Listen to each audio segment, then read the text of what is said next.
अस्सलाम वालेकुम, मैं हूं फैसल अंसारी, खुश आमदीद कहता हूं एफ एस इंटरव्यूज़ पर। नाज़रीन व सामीन, आप सब कैसे खैरियत से हैं?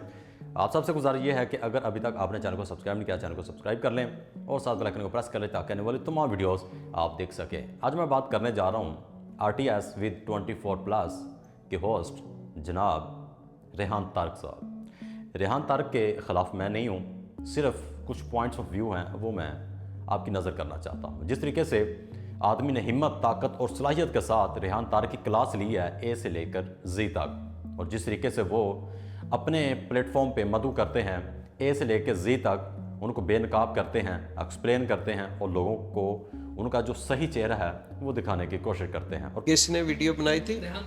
रेहान तारक। वो पॉडकास्ट करता है। और भाई उस बच्चे को कोई नहीं इन्फॉर्मेशन, उसको चाहिए कि टिकटॉकरों को बुलाया करे, उनके साथ जो है वो सीधी उल्टी बातें करके व्यूज़ लिया करे। रियल स्टेट को उस बेचारे को कोई पता नहीं है। पाकिस्तान के अंदर, पाकिस्तान के बाहर भी उसकी मकबूलियत है, इसमें कोई शक नहीं है। इस प्रोग्राम के हवाले से अपनी राय से ज़रूर आगाह कीजिएगा और बताइएगा कि इस शख्स ने किस तरीके से रेहान तारक को खरी खरी सुनाई है। यह तक भी बोल दिया है कि रेहान तारक को बिज़नेस का एक रत्ती बराबर भी आइडिया नहीं है कि यह बिज़नेस कैसे चलता। और साथ साथ मलिक रियाज साहब की साथ ही बात अटैच कर दी है कि मलिक साहब ये कहते हैं कि ये बिज़नेस कैसे चलता है। मुझे मदु करे, उसको चैलेंज किया रेहान तारक को, मुझे अपने प्रोग्राम में बुलाए और मैं इसको बताऊंगा कि बिज़नेस क्या है, रॉयल स्टेट का जो बिज़नेस है ये किस बला का नाम है। इस तरीके से रेहान तारक की छतरोल की है कि आप सुनकर दंग रह जाएंगे। ये ज़रा जो बयानात हैं, जो राय है, ये ज़रा सुनिए, उसके बाद मज़ीद बात करते हैं। किसने वीडियो बनाई थी?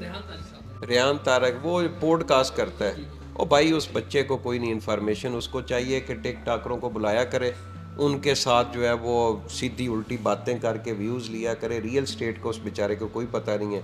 वो मलिक रियाज साहब ने बात की थी ना सलीम साफ़ी के एक प्रोग्राम में कि भाई कुछ दिन के लिए बिज़नेस करके तो देखो, फिर मेरे साथ बात करना कि बिज़नेस करने में क्या मुश्किलात आती हैं, चीज़ें आती हैं। तो रेहान तारक जो है ना वो रियल स्टेट का बिल्कुल अनाड़ी है, उसको पहले इन्फॉर्मेशन पूरी लेनी चाहिए।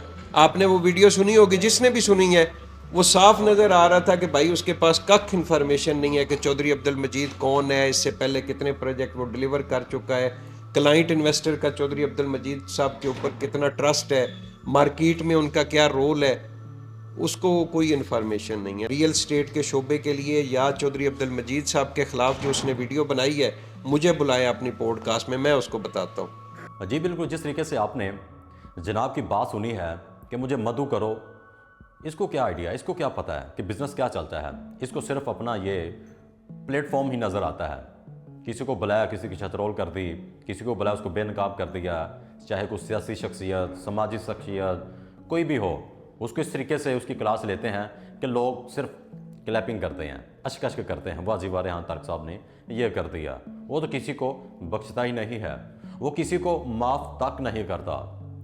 तो आप देखते हैं कि रेहान तारक साहब इसको एक्सेप्ट करते हैं या नहीं। इससे कबल टिकटॉकर जो स्टार है, आपने सुना ही होगा कि टिकटॉक का जो स्टार है वो कौन है, किस तरीके से उनके दरमियान और रेहान तारक के दरमियान जो मामला होता है, लड़ाई झगड़े तक जा पहुंचता है और उल्टा उसने अपना ही एक चैनल शुरू कर लिया है, जैसे जीतो पाकिस्तान के नाम से एक शो है। तो अब देखते हैं कि ये चैलेंज रेहान तारक साहब इसको एक्सेप्ट करते हैं या नहीं, उसके बारे में क्या कहते हैं। ये आगे मतलब कि जब ये बातचीत मंजर आम तक आएगी तो आप तक ज़रूर पहुंचाएंगे। इस प्रोग्राम के हवाले से आप बताइएगा कि क्या रेहान तारक को किसी भी बिज़नेस के हवाले से कोई बात करनी चाहिए, मतलब कि किसी के ऊपर इल्ज़ाम लगाना चाहिए या नहीं, जिसके बारे में उसको कुछ भी नहीं पता। इसी के साथ अपने मेज़बान फैसल अंसारी को हमेशा अपनी दुआ में याद रखिएगा। फ़ी ईमान अल्लाह। पाकिस्तान जिंदाबाद।